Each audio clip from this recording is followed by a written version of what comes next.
Welcome to the GK objective biology channel. तो हम discuss कर रहे हैं नीट यूजी 2021 केमिस्ट्री का पेपर। बुकलेट कोड है N3। क्वेश्चन नंबर 91 मतलब सेक्शन बी हमारा चल रहा है। 91 मैच लिस्ट 1 विद लिस्ट 2। देखो भाई, इसमें कुछ कोऑर्डिनेशन कंपाउंड्स दिए हुए हैं। यहाँ पे तुम्हारा मैग्नेटिक मोमेंट की वैल्यूज है, इसमें हमें मैच करना है। तो इसमें हम मैग्नेटिक मोमेंट एक एक का कैलकुलेट करेंगे, जिससे हमारा कॉन्सेप्ट जो है बिल्कुल क्लियर हो जाएगा। 91 के लिए आ चुके हैं हम यहाँ डैशबोर्ड पे। तो सबसे पहले तो भाई मैग्नेटिक मोमेंट का फॉर्मूला तुम्हें पता होना चाहिए।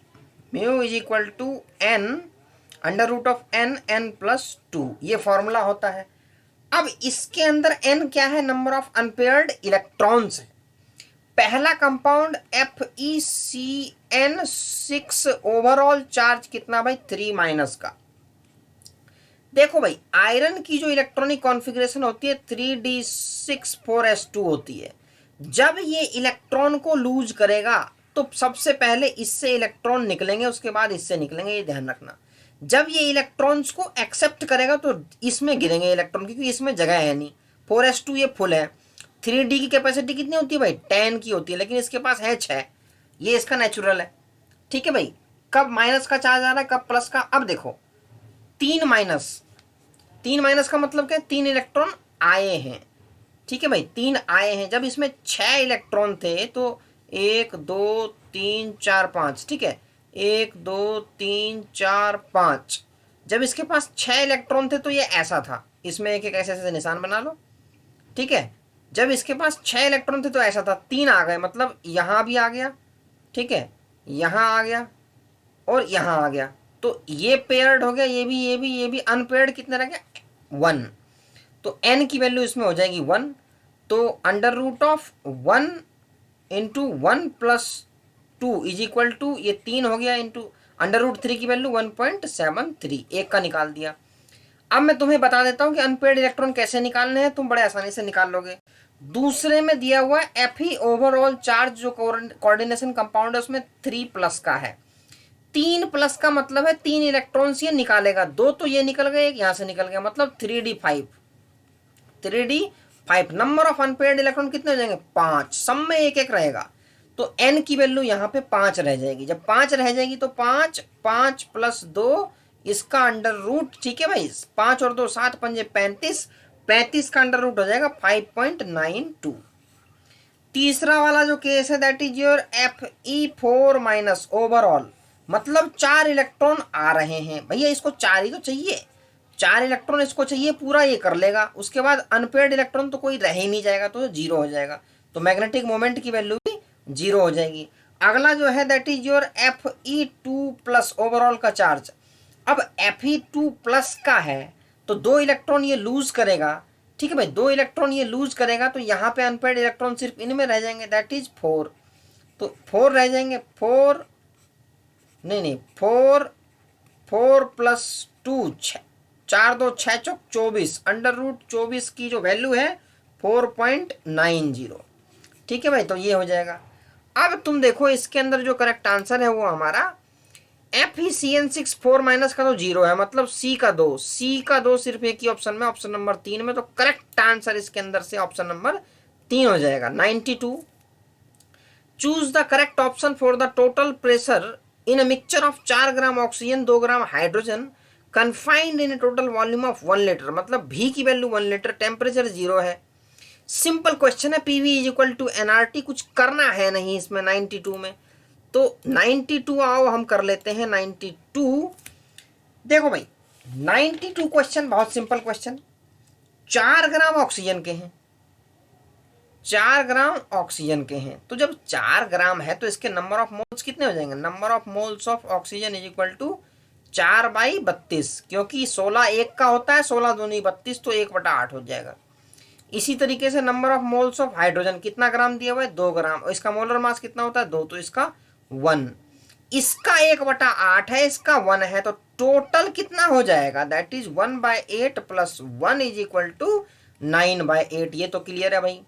अब यहाँ पे R की वैल्यू दी हुई है, T की वैल्यू दी हुई है, V की भी दी हुई है, तो फॉर्मूला कौन सा लगेगा? N भी है, that is PV is equal to NRT। P total मुझे कैलकुलेट करना है, V की वैल्यू 1 है, N की वैल्यू 9/8 है।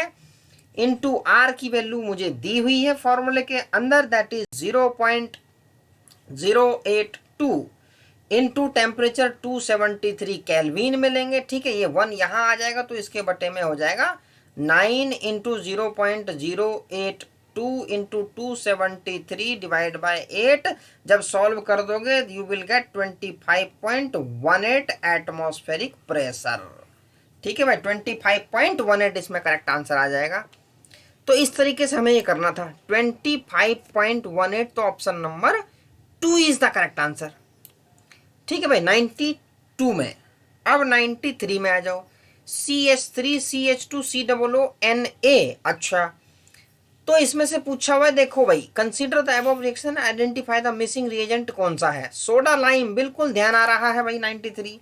तो एल्केन यहाँ पे प्रोड्यूस हो रहा है। Alkane is produced by heating sodium salt of carboxylic acid with soda lime. बिल्कुल एनसीईआरटी की डायरेक्ट लाइन है, तो यहाँ पे हो जाएगा कैल्शियम ऑक्साइड। ठीक है भाई, सोडा लाइम तभी बनेगा ना NaOH प्लस कैल्शियम ऑक्साइड डालोगे। तो करेक्ट आंसर ऑप्शन नंबर 2 हो जाएगा। सिंपल क्वेश्चन है, डायरेक्ट ऑर्गेनिक केमिस्ट्री का उठाया हुआ क्वेश्चन। 94 पे आ जाओ, ये क्वेश्चन सॉल्व करने वाला भाई 94। स्लोप ऑफ थोड़ा सा डिफिकल्ट कह सकते हो, लेकिन जो रेगुलर न्यूमेरिकल्स बना रहा है फिजिकल केमिस्ट्री के लिए, उसके लिए कुछ भी नहीं है ये। The slope of Arrhenius plot ln K versus 1/T of first order reaction is -5 into 10⁻³ Kelvin. The value of EA of the reaction is। तो 94 को सॉल्व करने के लिए प्रैक्टिस चाहिए भाई 94 के लिए। तो 94 को भी हम करने वाले हैं यहाँ पर। देखो भाई, जो अर्हीनियस इक्वेशन है सबसे पहले तो तुम्हें वो पता होनी चाहिए। द अर्हीनियस इक्वेशन में क्या है, K इज इक्वल टू ए ई की पावर माइनस EA अपॉन में RT। तो सबसे पहले तुम्हें ये पता होना चाहिए अर्हीनियस इक्वेशन क्या होती है। अब इसमें नेचुरल लॉग हम लगा देंगे, that is ln K is equal to ln A। ठीक है, यहाँ पे प्लस का निशान आ जाएगा एंड ln E की पावर माइनस EA अपॉन में RT। तो यहाँ तक तो अभी हमने कर लिया है। उसके बाद फर्दर हम इसको करेंगे एक्सपेंड। तो हमारा जो आने वाला है दैट इज ln K तो एज इट इज रह जाएगा, ln A यहाँ निशान माइनस का आ जाएगा, EA अपॉन में R, चाहो तो इसको 1/T लिख लो या मल्टीप्लाई करके लिख लो, बात सेम ही है। तो अब तुम्हें इतना करने के बाद चाहो तो इसको डायरेक्ट भी लिख सकते हो, मैंने समझाने के लिए इतना लंबा चौड़ा किया है, बाकी समय एग्जाम में कम रहता है, हमें डायरेक्ट लिखना चाहिए। तो स्लोप ऑफ, अब देखो slope of ln K versus 1/T, ये तुम्हें स्लोप याद होना चाहिए तभी ये क्वेश्चन हो पाएगा। तो इसमें स्लोप की जो वैल्यू हमें क्वेश्चन में दी हुई है, तो इसका फॉर्मूला माइनस EA अपॉन में R, ये चीज तुम्हें पता होनी चाहिए। ये इसमें रीढ़ की हड्डी, ये वाला जो स्लोप है, स्लोप की वैल्यू मुझे दी हुई है -5 इंटू 10⁻3।